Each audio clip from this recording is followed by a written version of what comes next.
This is Ed Rodgers, and I'm here to show you how it's all connected. What's all connected and how's it connected? Check out my Program 1 video where I explain my unique approach to current events that are impacting our lives. Today I'd like to discuss one of the many reasons why our federal government is so dysfunctional and ineffective. Our founding fathers would be shocked and saddened and disgusted to see what we've done with what they gave us. The PC police are out in force. People are being forced from their jobs because of something they said or they didn't say that somehow offended someone. Then there's the whole moral freefall. The lawlessness we saw in Ferguson and Baltimore is spreading. Groups are becoming polarized, not united. Hatred and violence are spreading like an epidemic, and our government is incapable or unwilling to take action to reverse the trend. What in the world has happened? Let's take a quick look back at how we got started as a nation. Even a little diligent research reveals some amazing facts about our founding fathers.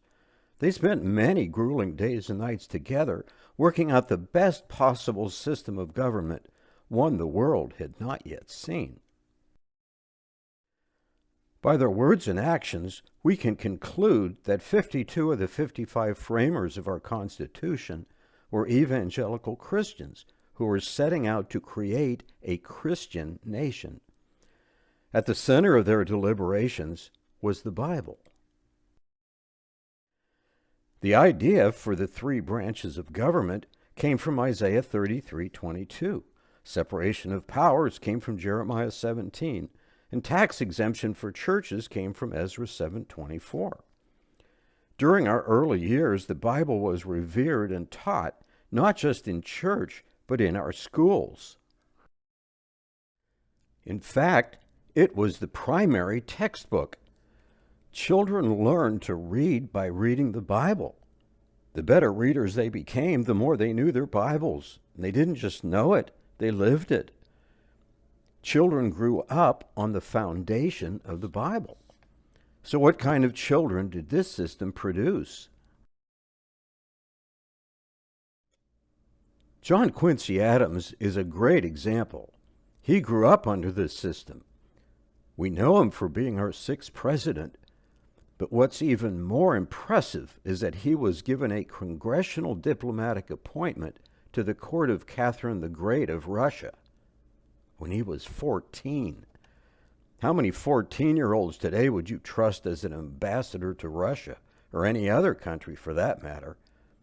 Listen to one of his quotes from later in his life. The highest glory of the American Revolution was this, that it connected in one indissoluble bond the principles of Christianity with the principles of civil government. That quote affirms the general principle that Christianity was essential to our government. But a quote from John Adams, you may remember him as our 2nd president, directly addresses the subject of today's program. There is no government armed with power which is capable of continuing with human passion if those passions are not bridled by morality and religion. Our Constitution was made only for a moral and a religious people. It is wholly inadequate for the government of any other. This explains why our government isn't working anymore. The further we drift away from being a moral and a religious people, the less effective our government will be. Our founding principles assumed that people would remain moral. The more immoral we become, the less relevant our democratic republic becomes. Instead of being a nation of laws that were originally based on the Bible, we'll replace those laws with our more enlightened opinions of what's right and wrong. Immorality will go unchecked, and the government will be powerless to change course. Here are a few more quotes from our founding fathers. quotes that will reinforce what John Adams said and the conclusion I've reached. Listen to the words of Patrick Henry. It cannot be emphasized too strongly or too often that this great nation was founded not by religionists, but by Christians, not on religions, but on the gospel of Jesus Christ. John Jay, the original Chief Justice of the Supreme Court, once said, "Providence has given to our people the choice of their rulers, and it is the duty as well as the privilege of a Christian nation to select and prefer Christians for its rulers." George Washington's farewell address has been described as the most important political speech ever given to our fledgling nation. After 2 terms in office, he laid out what he felt was most important to keep going as a nation. That message included this quote: "Do not let anyone claim to be a true American if he ever tries to remove religion from politics."